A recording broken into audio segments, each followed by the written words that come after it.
Welcome back to Business 210, Principles of Management Online with Professor Joe Lane. How'd we do? Made it through Unit 3, or Chapter 3, I might say. We're through that. You finished test number 3. So we're getting ready now to do those last 3 chapters, review some for the final, to be ready to sit for the final, which will be latter part of April, the first part of May.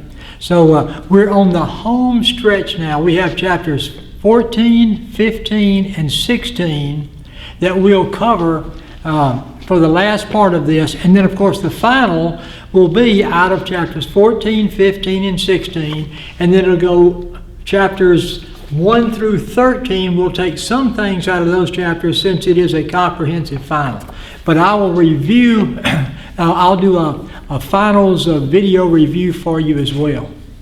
Well, I hope things are good. I hope things are, I know it's a difficult time. I hope things are working well for you. You're able to take the time to study and to do good. We really want to finish up strong, and I'll talk about that when I do the finals, the final review. Let's get into Chapter 14. Chapter 14, the title of Chapter 14 is Power, Influence, and Leadership. I guess just kind of some opening comments as you're talking about management. You know, is there leadership in management? Principles of management? Well, sure. Is there influence? Sure. Is there some times where power is involved? I think the answer to that would be yes. So I'm just looking at my beautifully prepared handout, not too bad for this chapter. And the title is Power, Influence, and Leadership. Now, there are some really good things for us to understand in this chapter. But I'm going to do this chapter like I've done some other chapters. The author gives us a layer of really good stuff that if you're going to be a successful manager, you need to know. And then he just dives off incredibly deep into things. And I think trying to get through and through those things, it kind of muddies up the water of what we really need to learn. So we're going to go through and do the most important thing in this chapter. First of all, since this chapter is really, I guess the focus is leadership, he starts off with the definition of leadership, which I think I would probably know if I were you, is the ability to influence. You see that word influence? If you see anybody writing about leadership, you're going to find the word influence not far away from the word leader or leadership. Leaders influence people. Okay, so let's look at the definition. Leadership is the ability to influence employees to voluntarily pursue organizational goals. I better do that again since this is a no. Leadership is the ability to influence employees to voluntarily pursue organizational goals. And then I have a little note here out here by it as well. In an effective organization, where are you going to find leadership? Everywhere. So part of management training managers have to be leaders, and part of that is to instill that leadership in managers at all levels. Now he does a little distinction. I kind of like what he does here in chapter 14. He kind of distinguishes between managers and leaders. Okay, if you get hired by a company in a managerial position, and I aspire for you to be either management or ownership in a company. I love employees, and I would never say anything against. They're the bedrock of a company.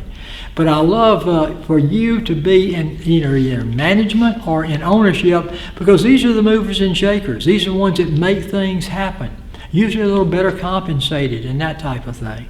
And you really get in on the action, and that's what I want for you. But if you're going to be a manager in a company, we've already talked about, you're also going to have to be a leader. An effective manager means an effective leader. because managers plan, organize, control, and lead. So you've got to have that leadership ability. One of the things he does here that I kind of like is the way he kind of makes a distinction here. Managers, when they're doing management stuff, is a little different than when managers are doing leadership stuff. So let's take a look and see. I've got some buzzing going on here. It quit. So whatever that was, I'll check on that later. He talks about the distinction between managers and leaders. Now I'm just looking right off of my handout. Being a manager, he says, is coping with complexity. And I'd probably be familiar with that. Look, he says things like planning and organizing and controlling are things managers do to cope with complexity. But he says also then being a leader is coping with change. That's that other part of that hat you wear. Setting a direction for people, aligning people, motivating them, inspiring them. These are things that you do with people. So I thought this was pretty good. In being a manager, you're doing a lot of planning, organizing, and controlling. But being a leader, that leader part that you are, that's where you're coping with change and you're setting directions, motivating, inspiring people. So I like that. Just be familiar with being a leader is really coping with complexity. Being a manager is coping with complexity. Being a leader is coping with change. And then he goes along and he says, hey, look, I'd like to talk a little bit about power. I'd like to talk a little bit about the different types of power, let's say that you can even find in an organization, the 5 sources of power. Now, I think I put that chapter in your study notes. I think I put a copy of that page out of your text, the 5 sources of power. So let's just look at them a little bit and see how they kind of work along.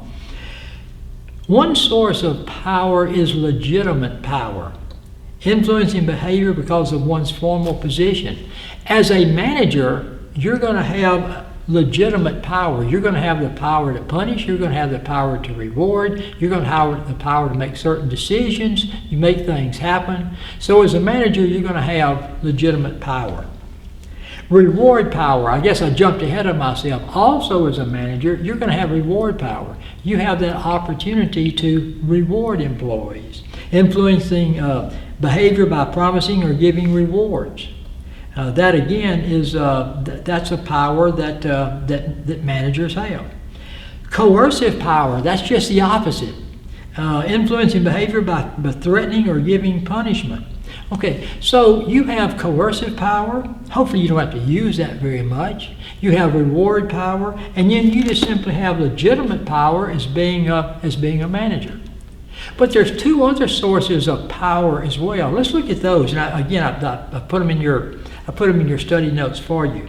Expert power. Do some people have power just because of the expertise they have, the knowledge they have? You've heard the term knowledge is power. Well, people with knowledge have power, influencing behavior because of one's expertise. Okay, can a manager have expert power? Sure, a manager can have expertise, but can employees have expert power? Yeah. You do not have to be a manager to have reward power. And coercive power and legitimate power, those go with managerial positions. But expert power, anyone can have expert power. I think about an IT department. You have a director or an IT director, but you may have somebody in that IT department that's just downright genius. As a result of that, are they going to have a certain amount of power? Sure. The last one is referent power, R-E-F-E-R-E-N-T, influencing behavior because of one's personal attraction. Some people just attract other people. Some people just have this magnetism about them that they can attract others. Others will look up to them. Referent power is power derived from one's personal attraction. So there's 5 sources of power. The first 3 are power that managers have. 4 and 5 managers may have. It certainly helps a manager if they have referent power and expert power. But non-managerial folks can have that type of power as well. So I'd be familiar with, I think, the 5 different types of power. Okay. He talks a little bit about tactics for trying to influence people. I think you have that page, and I've got it over here close to me. Really what he's talking about more there are soft skills and hard skills. And what we have found is the more I guess you would call it, soft tactics seems to work best. Okay.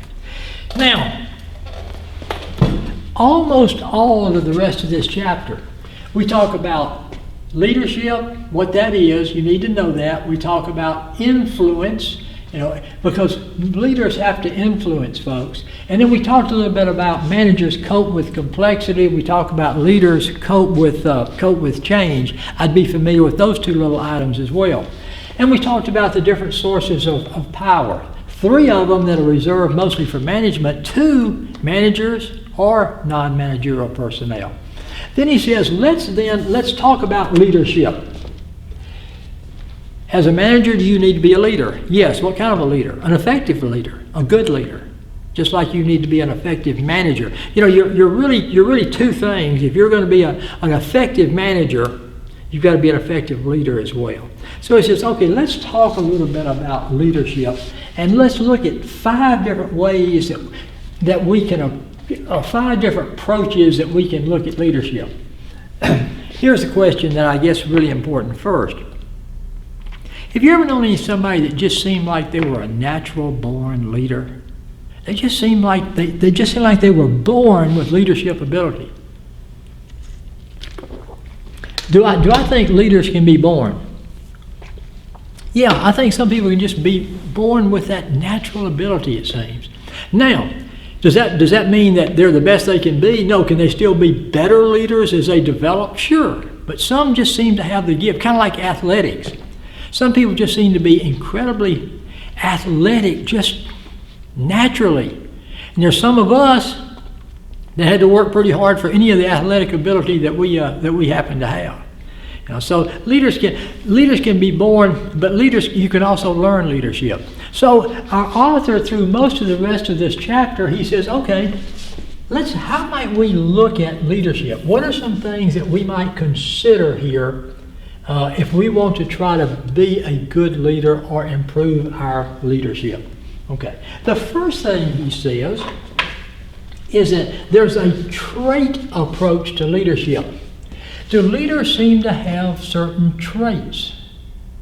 And the answer to that probably is, yes, they do. They'll have certain traits, or certain, I guess I could call it, certain distinctive characteristics.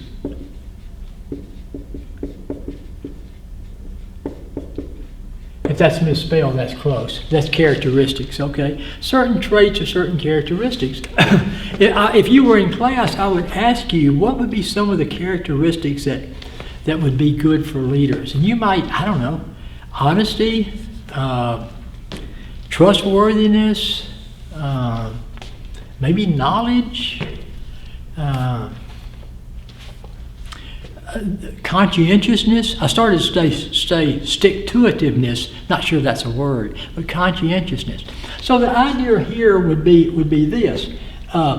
Trait approach, attempt to identify distinctive characteristics that account for the effectiveness of leaders. So one of the ways we might become a better leader is by studying the characteristics that are the traits that leaders have, and see if we can emulate those characteristics or build those into us. I think I would be familiar with that as far as one of the approaches. I'd be familiar with the trait approach to leadership. Again, trying to emulate certain traits or characteristics that leaders have. Okay, now we've talked about traits or characteristics, but what about how the way leaders behave? The style that a leader has. Not only can their characteristics be something that we might want to emulate or study, but their behavior or their style, they behave a certain way, just the way they act. And so the second approach as far as to leadership is what he calls the behavioral approach or the style. Attempts to determine the unique behaviors or styles displayed by effective leaders. Okay, in here he introduces us to what he calls a transactional leader.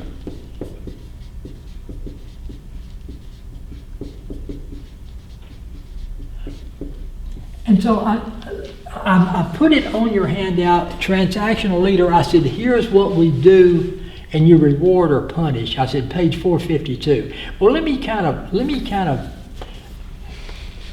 give you a little bit more information about a transactional leader. A transactional leader is a kind of leader that is going to concentrate on clarifying the roles and the task of an employee. Kind of clarifying, here's the employee. So that person, he or she is going to concentrate on the roles and the task. I may have gotten roles, I may have gotten too far over onto here, roles and tasks. And then, as a result of that, provide rewards and punishment for how they perform those roles and they perform those tasks. Does that make sense? It's very simple. So I don't want to make it sound complicated. A transactional leader is one that simply concentrates on making sure that employees are doing the tasks that they're supposed to be doing, accomplishing them, playing the roles that they're supposed to play, and reward or punish them depending on how they're doing with these things. That's a transactional leader. I would be familiar with what the behavioral approach is to leadership, basically looking at the style of the leader. And I'd be familiar with what a transactional leader is as well. We just talked about that. The third one is the situational or contingency approach to leadership. Now here's kind of the deal. Okay, a leader is a leader because of their traits, their characteristics. I got that. I can understand that. Leaders are leaders because of the way they behave, the style that they have. And so that's a different approach or a different way of looking at leadership. And I think those are both very valid. Do we want to behave as a leader, have the style of a leader, have the characteristics of a leader? Sure, because that helps make us a leader. But there's another approach that says, you know what has a lot to do with leadership is the situation you find yourself in. The contingency. I think that contingency is really, really poorly spelled there. I may have to try to redo that in just a minute. When he talks about the situational approach, you can also call it your leadership ability sometimes is dependent upon the situation, or it's contingent on certain things happening, a certain situation. And you say, well, that's probably true. There's a guy.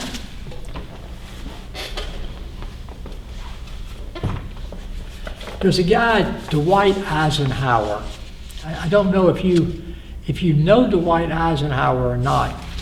Don't know the name. If you do, who was Dwight Eisenhower? Well, some of you, if you can go back that far, see, I think that guy was president of the United States. That's right. before that he was president of the United States, what was his career? What did he do? Well, some of you might know he was in. I feel better now. Some of you might know he was in the military. He rose to. Matter of fact, he rose to a 5-star general. Can't get any higher than that. What was the last job that he had in the military?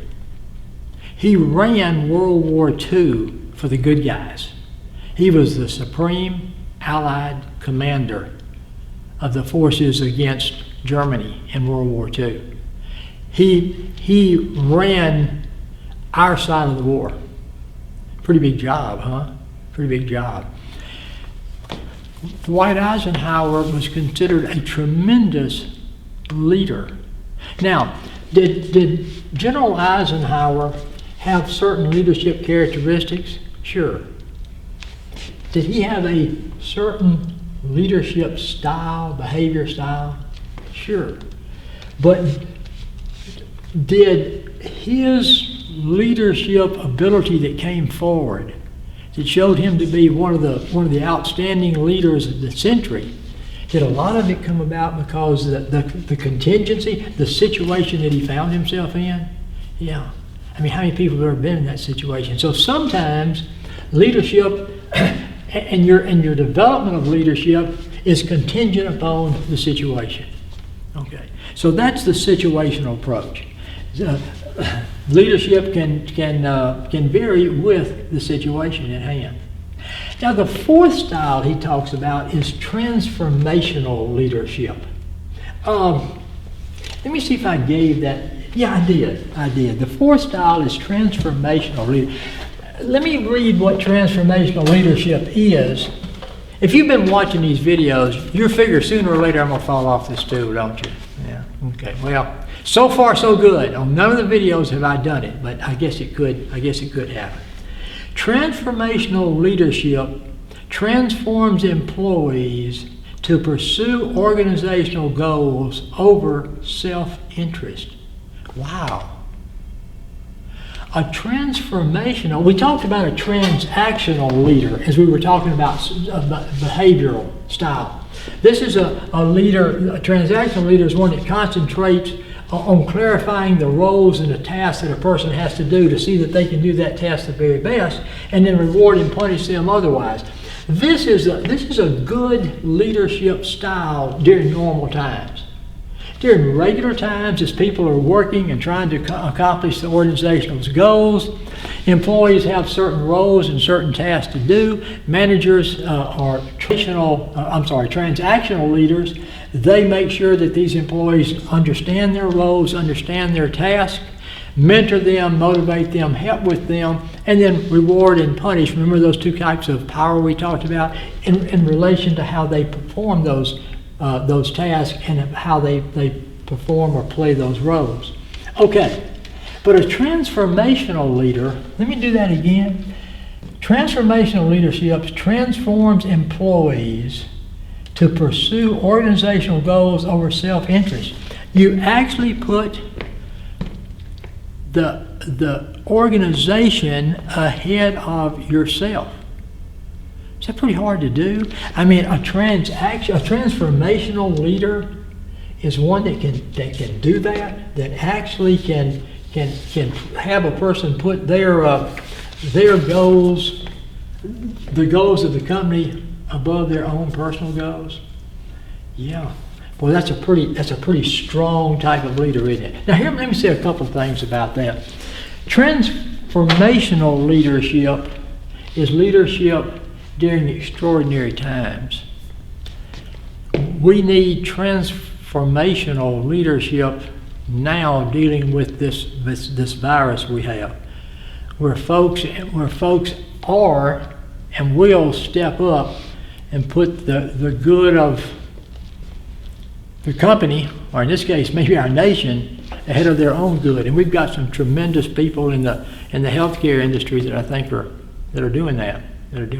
Okay, so that would be a transformational leadership. These are for extreme times. Can a person, I don't think this is a Joe Lane opinion. I think this is in the literature. Can a person remain a transformational leader all the time? I think the answer is no. You can't continuously, day in and day out, expect your employees to put the good of the organization ahead of their own self-good.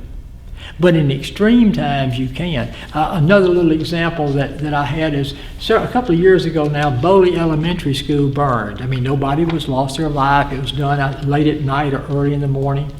But I know for a fact that some of the teachers, after that happened, the things that they did to try to help those students through the remainder of that year and to give them some comfort and that sort of thing and getting into a different setting but being with them, they really, and the principal of that school, really transformational leadership.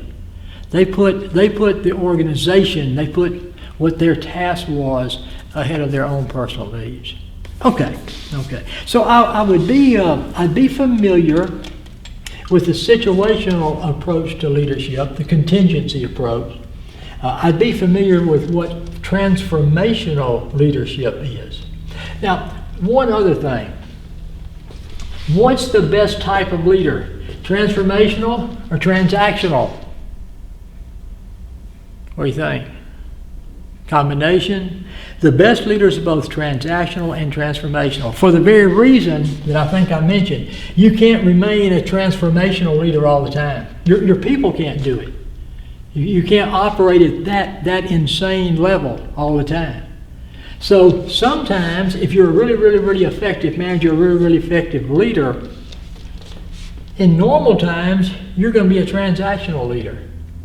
But in times of extremes, you can exhibit transformational leadership. Okay? A couple other things that I happen to see, I would be familiar with transformational leadership. Let me see. It seemed like there was a couple other things in this chapter that I wanted to mention. One I skipped over, but I have to go back and do it now because we've got a lot of ladies in our class, so I might as well just go ahead and kind of fess up to what the studies of leadership and everything have shown.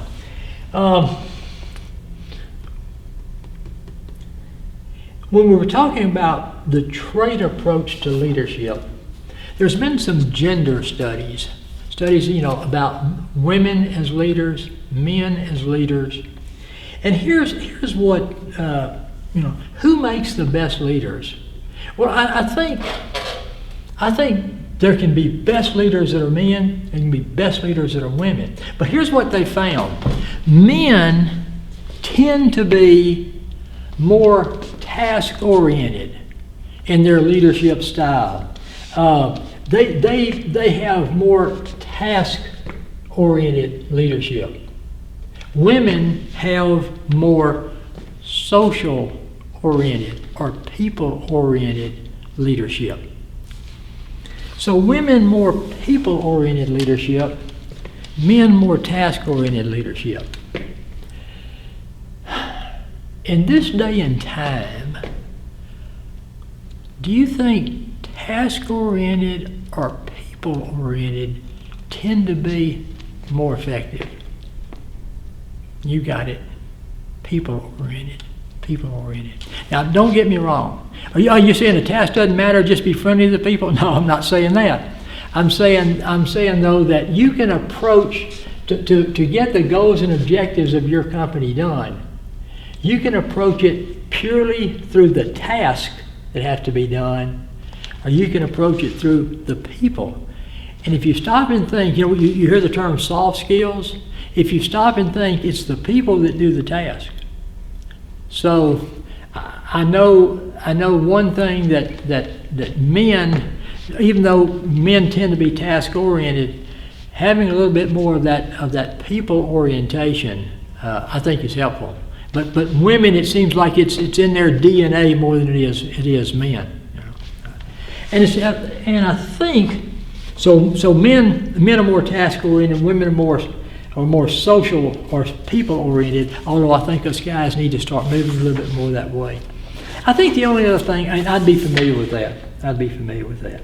I think the only other thing I saw in here, again, when he was, I think, talking about, when he was talking about behavioral or style, something I wanted to mention that I kind of got by, servant leadership. Servant leadership. What's a servant leader? So that's kind of an interesting thought, isn't it? I was looking at the text. Not sure I can find it right now. Let me see if I can. While I'm making sure that I find it here, think somebody in your mind that you would consider to be a servant leader, someone that was more of a servant leader. Servant leadership focuses on providing increased services to others, meeting the goals of both followers and the organization rather than to oneself. Wow. A servant leader concentrates more on the followers and the organization than they do themselves. They're servants. They're servants. Now, in some situations, is servant leadership extremely important? Is it also extremely effective? Yeah, I think it is.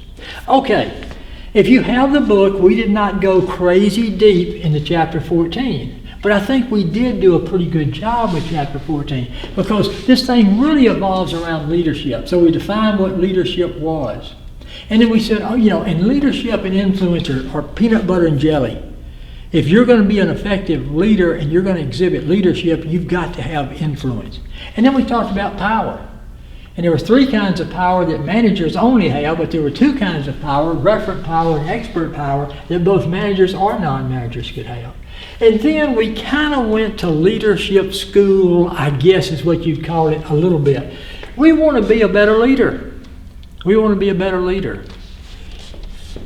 If we study the traits or characteristics of leaders, could that help us? If we study the behavior or the style of leaders, could that help us? Could we realize that sometimes that our leadership ability may be contingent upon the situation we find ourselves? Yeah. And sometimes we may be called upon to be a transformational leader, although transactional leadership is during the normal times, transformational leadership. You see there's 3 others down here. There were 3 other styles of leadership, or I don't know what he was calling them, that I chose to totally ignore because I don't think they make much sense anyway. We talked a little bit about behavioral. We talked a little bit about servant leaders. And then, guys, we talked about it's the ladies that really have the soft skills. That doesn't mean that they aren't task-oriented, but they have those soft skills. Probably a little better than we do. We need to work on our soft skills. That takes care of chapter 14. And so we have finished up 14. I'm going to take a short break here. Makeup, have to do that. The stylist is back there waiting to do the hair and that sort of thing. I'll get all of that done, and then I will be back soon myself to do chapter 15. So if you remember from those chapters 10, 11, 12, 13, Professor Pierce wants me to make some type of a loud noise so that he knows that I break from one chapter to another. And I always do that by clapping my hands. So if you'll go ahead and maybe as I clap my hands and if you'll shout, then we can know that we have finished up with chapter 14. And I will be back to see you soon with chapter 15. Thank you very much.